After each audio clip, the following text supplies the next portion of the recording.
When you're honest with yourself, you can really run even faster. I've always believed in the reach of social media. Why couldn't we leverage it for medicine? Small question, tell us the future. Imagine being a full-time doctor and making videos online in your free time. And one day, out of the blue, one of the world's largest health tech companies calls you directly on your cell phone and changes your entire career. That's exactly what happened to Dr. Austin Chang. He's a gastroenterologist, associate professor of medicine, and chief medical officer for Medtronic's GI business. In this episode, we dive into how he turned social media into a tool for public health, built a model for physicians engaging online, and how he bridged the gap between the clinic, the boardroom, and the public. Austin, thank you so much for joining us on the podcast today. I'm so excited to talk to you. Thank you. Likewise, I am super excited to be here. You know, I was wondering if we could kind of dive right in with a story. Okay. And it's a story that I've heard before, and I'm going to ask you to tell.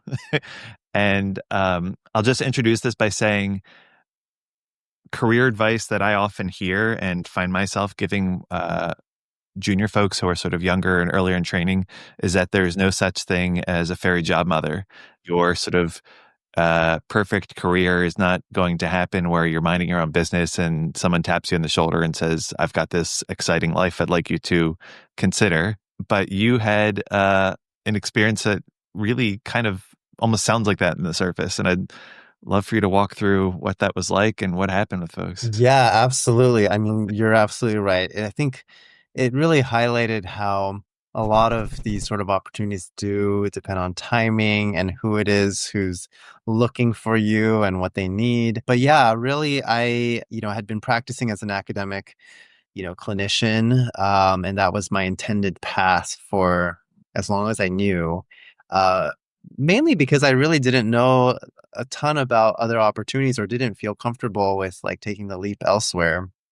But early 2021, I was approached by the former president of the endoscopy business at Medtronic, and it felt very fortuitous in that moment because I received a text message saying, "Hey, give me a call." And so I did, thinking that maybe at most I'd be invited to give a talk or something like that. Well, But one second. That text message was, call did you me. know who it was from?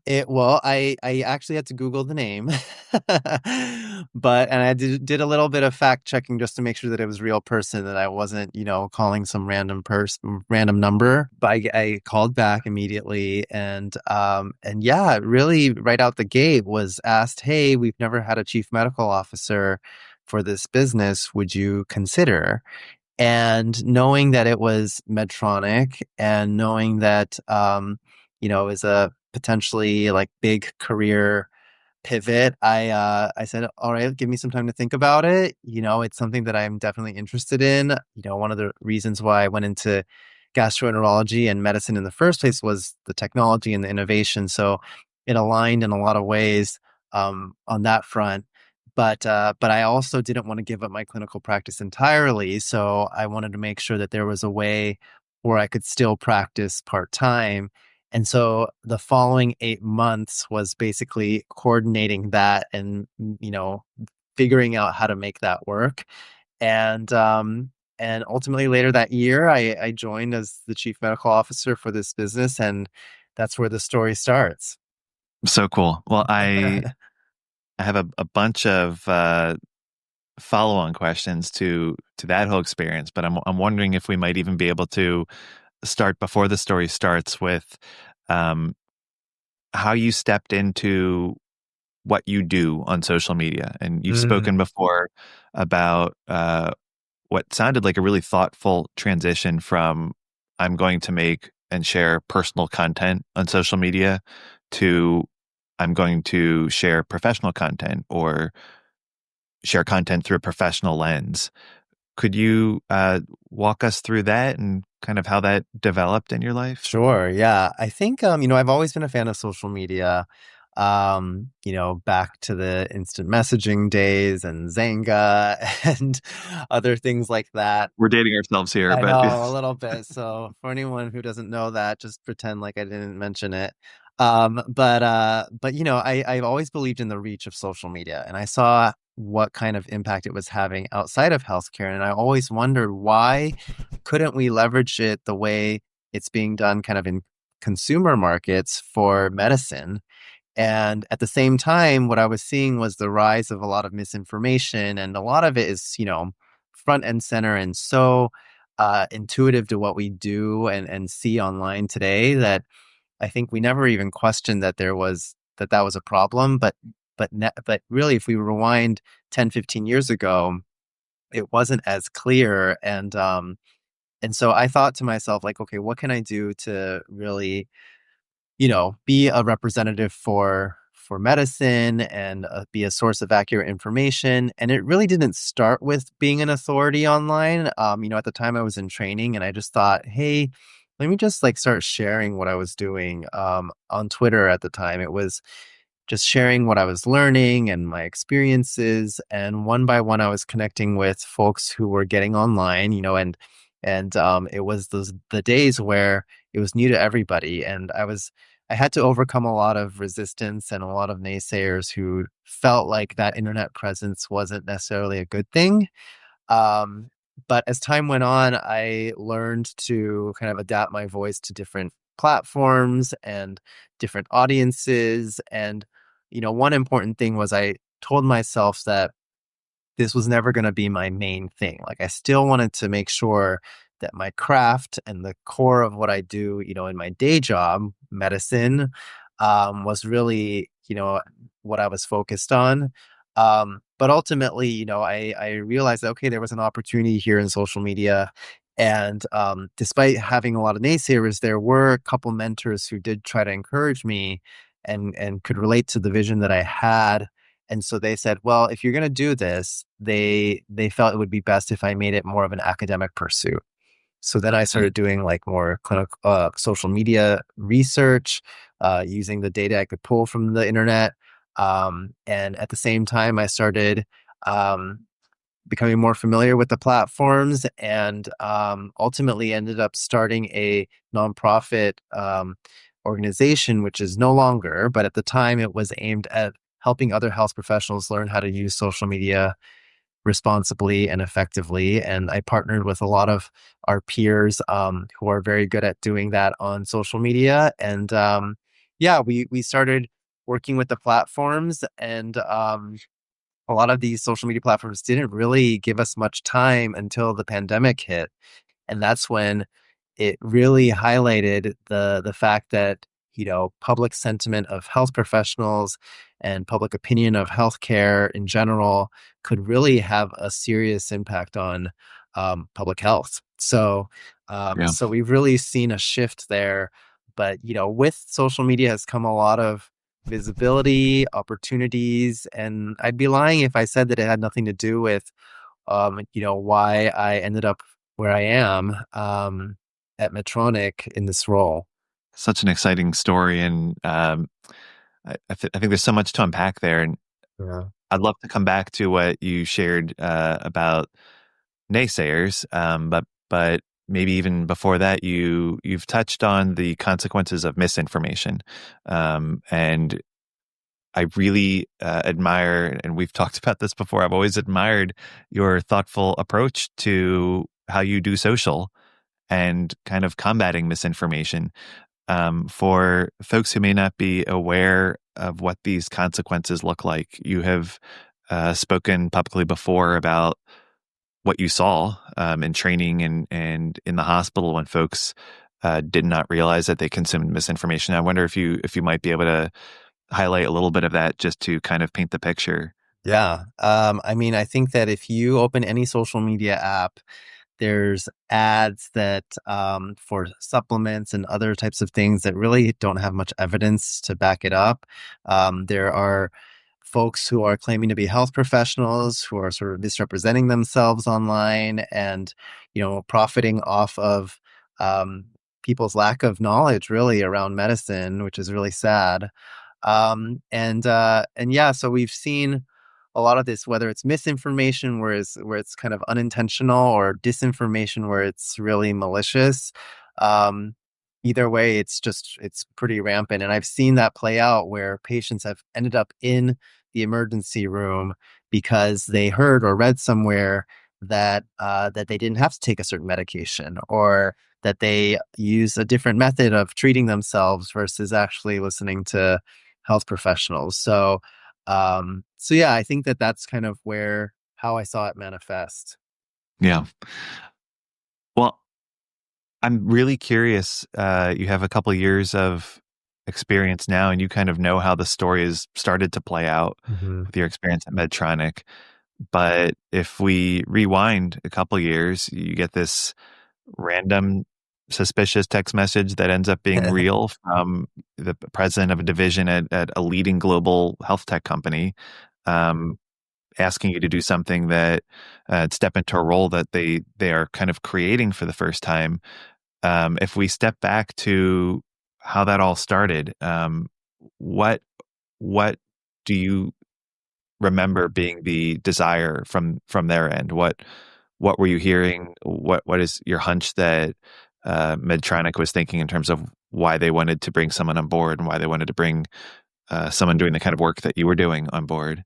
That's a great question because I truly don't know the exact answer behind that. But not every business at Medtronic has a chief medical officer. And I think for our specific business, perhaps the thought was we do really want and need an internal voice, because there is inherent, biases, like with even people who we consult, and so to have somebody kind of who can uh, see things from the inside, understand the processes, understand the challenges that we face, and have that context is really helpful. But I do feel like it takes a little bit of a different personality, perhaps, to take on a role like this, compared to, someone who's truly 100%, only dedicated to clinical practice. Mm, And so I feel like when I was sought out, it wasn't so much, for a specific skill that I had, but just the type of person that I am, and the fact that I'm open to a lot of ideas, and have, also taken something that wasn't necessarily popular at one point, like social media, and been able to make it a little more mainstream, at least within my specialty. I can't take credit for all of it, but having some sort of contribution to driving that for sure. Um, and so I feel like it was that kind of a energy that they wanted, and yeah, interestingly, there was really no job description when I came in, and so it really takes, it's a kind of mutual effort here where, I came in with an open mind. They also had an open mind in terms of like where I could be valuable. And it took a little bit of, my own drive as well to find my way to figure out, okay, how can I be most helpful? Where can I have the greatest impact? And how can I look into the future and see like what I should be doing, within medtech? yeah. That's so neat for so many reasons. I mean, uh, one is just recognizing someone that's a fit and knowing that that's really what you're starting with, and then figuring out almost, I'm hearing almost kind of co-imagining what this role might look like. Yeah, And I think yeah. it's so neat that Medtronic was really early to kind of appreciate the importance of what you do and how valuable this can be on a company level. You mentioned being open to ideas, and I've read that your boss at the time was also interested in you redefining the CMO role Hmm.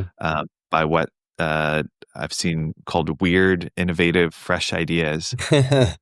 I'm wondering, are there any experiences so far with things that you've done or an approach that you've taken that sort of helps explain what that has started to look like on your end?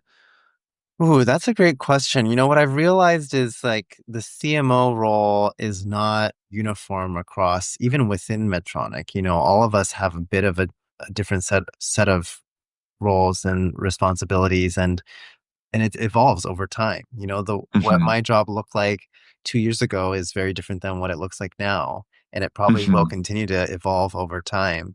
But I think maybe what they were getting at initially was that often, the type of CMO that would be approached would be somebody maybe more senior in their clinical careers. Maybe they were very focused on an internal type of function like clinical research or something like that. And, I also didn't necessarily want that to be the only thing that I was focusing on or learning about in the job. Hmm. So, I also made that part of my MO was like I wanted to do more than that. And I think yes, internally I have been able to learn a lot more about different aspects of, how medical innovation comes together. But on top of that, also having like an external presence. And I think that's where the social media piece definitely comes in. One of the great benefits of having a presence on social media is kind of having a built-in network.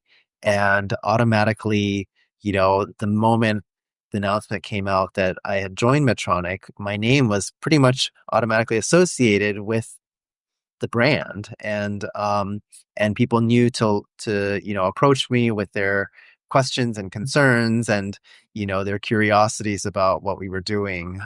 So there was definitely that benefit.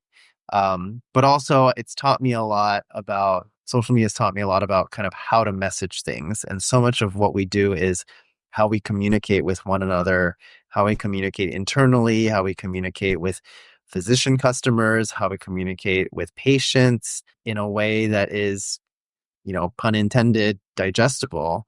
And I feel like that's kind of one of the biggest benefits of having honed, a social media skill over time. Yes, I can definitely see that. You've mentioned that many doctors really don't don't really have a strong sense of what's happening on the inside of the medical device industry. Mhm. I'm curious now that you've seen a piece of how the sausage is made or a piece of how the casing's made. So, is there an insight or an experience or something that surprised you about how technology lands in your hands as an advanced endoscopist on sort of the end user side now that you've seen how it bubbles up from the beginning? Oh my gosh, so many lessons. And I think it's just, I understand that, when you're practicing medicine and delivering care, your focus is truly on the medicine and the science. But I think there's an increasing awareness that that's for healthcare to happen, to be able to execute, and deliver care. It's not just about the science, right? It's about like the operations of the health systems that we work in, and it's about public policy, and there's so many other pieces that kind of play into how we deliver care and what we can do, especially in the system, the very complex system that we have to operate in the United States. Um, I think you know among some of the more surprising realizations, I guess, are that the greatest technologies out there without a strong kind of commercial plan just can't be scaled around like to across the country and around the world. And so these commercial efforts, are not just about selling something. It's not just a transaction, but it's a lot about education and partnerships with, professional societies, and like how do we um, make sure that clinical evidence translates into guidelines and adoption of these technologies. And there's so much more that goes into it. On the other hand, kind of what I was alluding to with public policy, there's also, a lot of geopolitics that goes into this and how that affects supply chain. And so every time, a device isn't available on the shelf because it's on back order, the meaning behind that is that there's something that's disrupted the supply chain, right? And I actually was telling a group of trainees just the other day that every news story that you see on TV or in the news uh, has an impact on healthcare, and we might not realize it, but it's disrupting some part of that process, the supply chain, that you know that leads to delays in care sometimes. So it's been really interesting seeing that. I think the other uh, one other big takeaway is that a lot of the folks who work in medtech are there, not to make a buck or to Mm. collect a paycheck. I think a lot of them have options in terms of where they can take their talents, and they choose to work there because they have a personal story or a relationship to the disease state that we're, diagnosing and treating that motivates them to work there. And so I think it's often easy to equate, you know, something like medical devices to just purely the sales team because they're on the front lines, like interacting with us clinicians. But there's also so many other folks like engineers and, R&D folks and specialists of all sorts who are there to because they believe in the same cause that we believe in trying to help patients. So that's just something to keep in mind that I don't think I, at least personally, didn't really have much of a concept going into the job. Yeah, it's so interesting how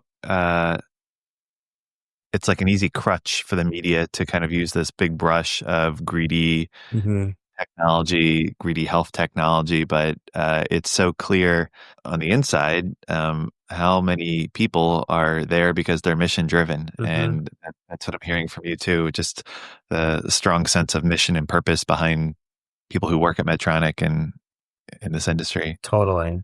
Allison, something that I've always admired about you is uh, not only how ethical you are, but how careful you are to stay within um, your your sense of what's right, what's appropriate, what's honest, and it's challenging in itself to figure out what information to share and how to do it. But that's made even more challenging, I think, in medicine by having to be aware of kind of this other degree of complexity with ethics and dynamics and incentives. And I've watched you continue to um, balance all of this in your new role, but I imagine it must have added a whole other degree of complexity.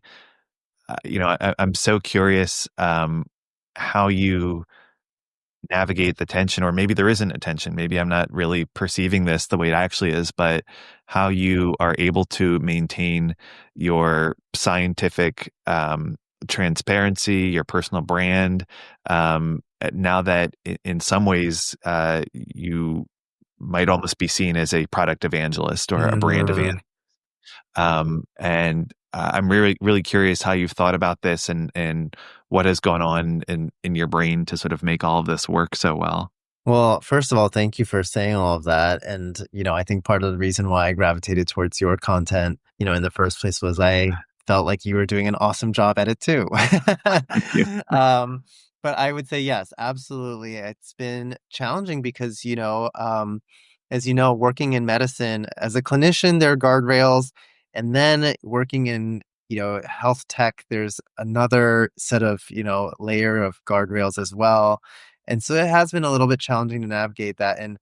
And I do feel like ironically, I speak very little about specific product because there are so many guardrails that I shy away from that because that requires a lot of like there are a lot of watch outs when you're making that type of content that, I don't Mm, and I personally don't want to be seen as well as like a somebody who's only promoting a product, right? mhm, mhm. Um, that said, I feel like I really, part of what I've always done is educate about disease states, and that's what I still like to focus on, or just about the ecosystem of healthcare, and that's what I feel like being in this role. One of the biggest benefits that I could potentially have to our greater medical community is just sharing my experience and sharing like insights that I otherwise, don't think I would have had with the greater community. And so it's not promotional in any way, but it's just showcasing kind of um just like clarifying certain aspects of how healthcare comes together. And yeah, I've had to shift my voice a little bit to do that. But honestly, like that's what social media is about too. You can't really stay stagnant in doing the same thing or using the same type of messaging over and over anyway. And you have to grow and that's sort of what I've chosen to do as well. That's really neat. Small question. Tell us the future. Curious, from your view, I'm sure there are lots of themes that have been sort of popping up more often that are kind of part of what you do. But I'm curious broadly, um, what are some changes, some new themes? What's on the horizon that you find yourself thinking about that the lay public, the lay medical public, the lay tech public might not have on their radars yet? Yeah, gosh, as much as I like to be a futurist, I'm also very much a realist. And I think the reality is that, there's so much that's up in the air. As we know, like right now, there's a lot of changes happening within healthcare, around the world as well. And I, I think some of the big themes, like whether or not, and things are slow to change in healthcare too, as we all know. So, um, I guess what I would probably say that just like so many other people are feeling about, artificial intelligence is that that's going to totally change how we practice medicine and do our jobs and live our lives. And, while it's probably not going to evolve as quickly as, on the consumer side of things, but I think we will continue to see that play out, in terms of helping us do our jobs better as doctors, better diagnoses, better therapies, but also how to do things more efficiently too. And, just the other day, I was trying out this new kind of ambient listening AI that would help summarize and organize my, documentation. And I was really, really impressed. And, and I think we just will see more of that and learn, how to interface with these tools um, even more in the future and potentially automate a lot of the things that we're doing. Totally.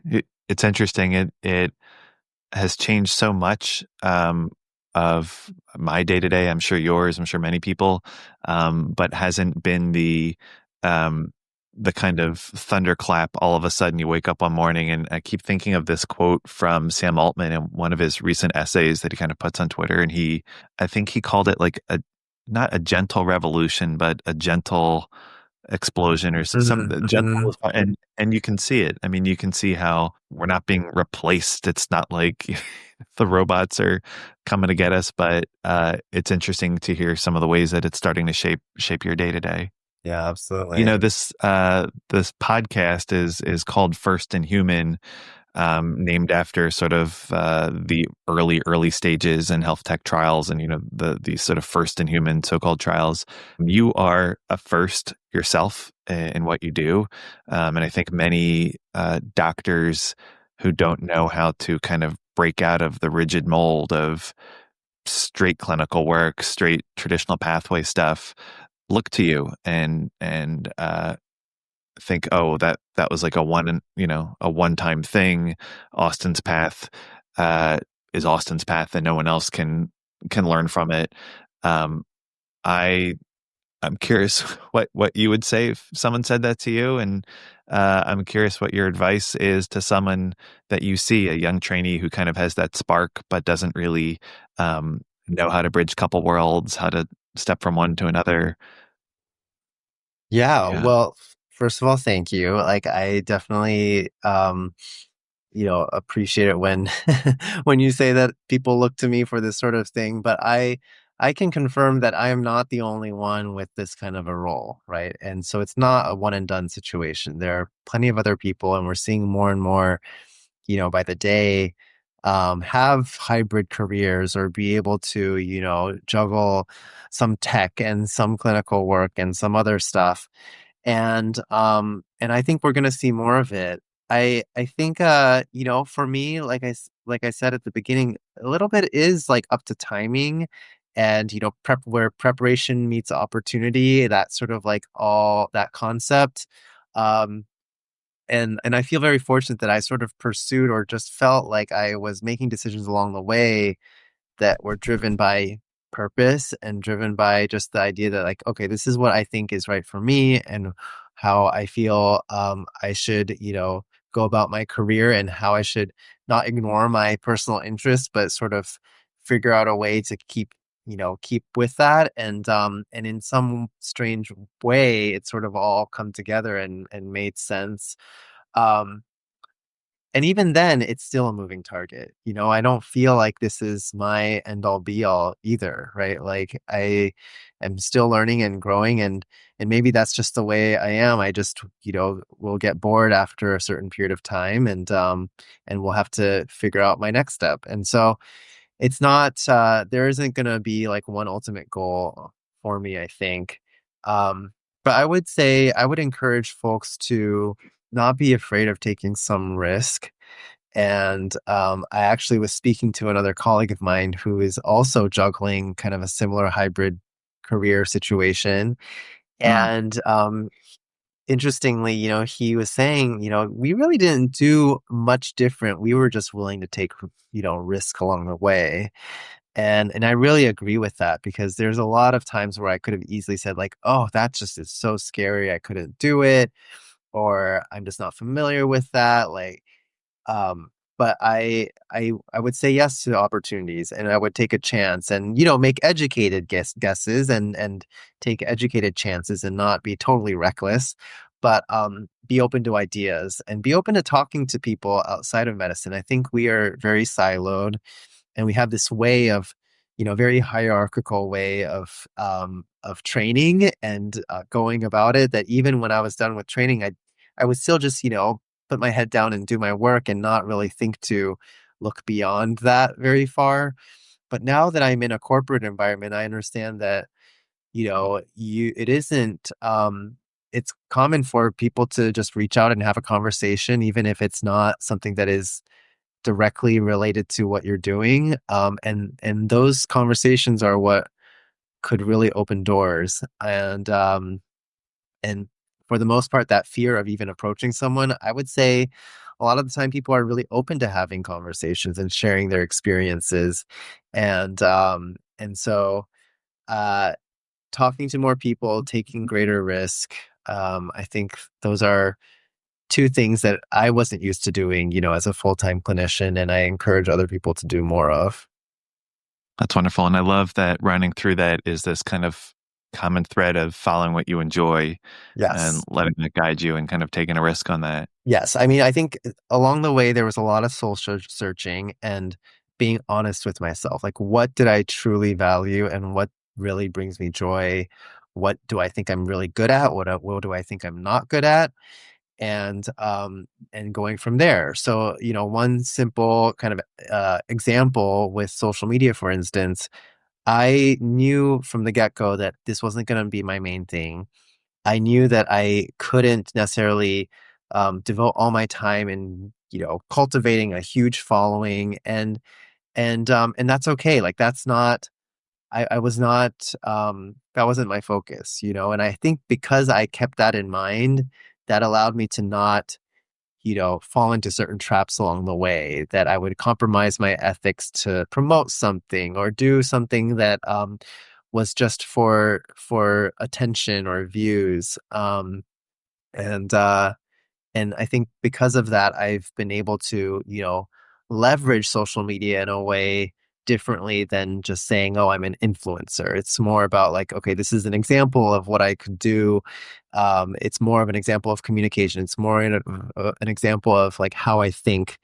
And it's a way of kind of maximizing my, presence. So, yeah, I think it's, sometimes you can turn those, when you're honest with yourself, you can really, uh, I think, run even faster.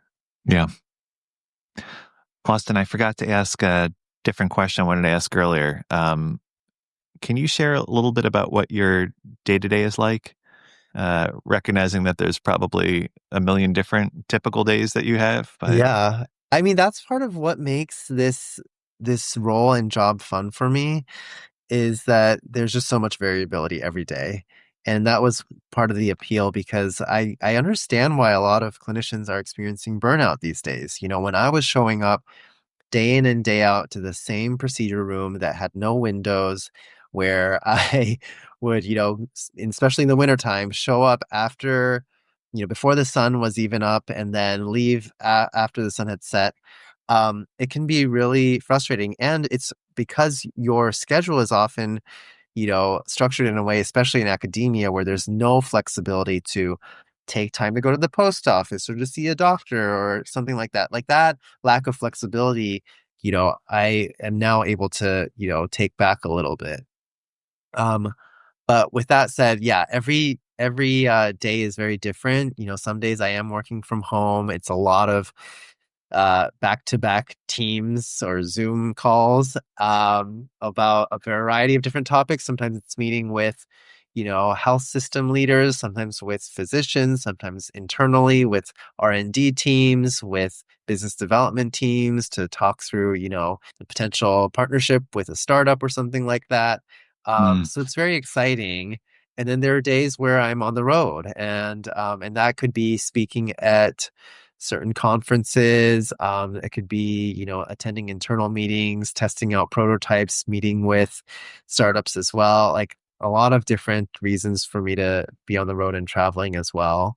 Um, so it's the variety is fun, but it can also be a little bit discombobulating and um and it can be just as stressful in some ways in trying to navigate my life. There's less predictability sometimes because of that. So it's a bit of a trade-off. Everything is a trade-off, and that's something that I remind myself of. I sometimes get asked by physicians looking to, you know, pivot into a role like mine.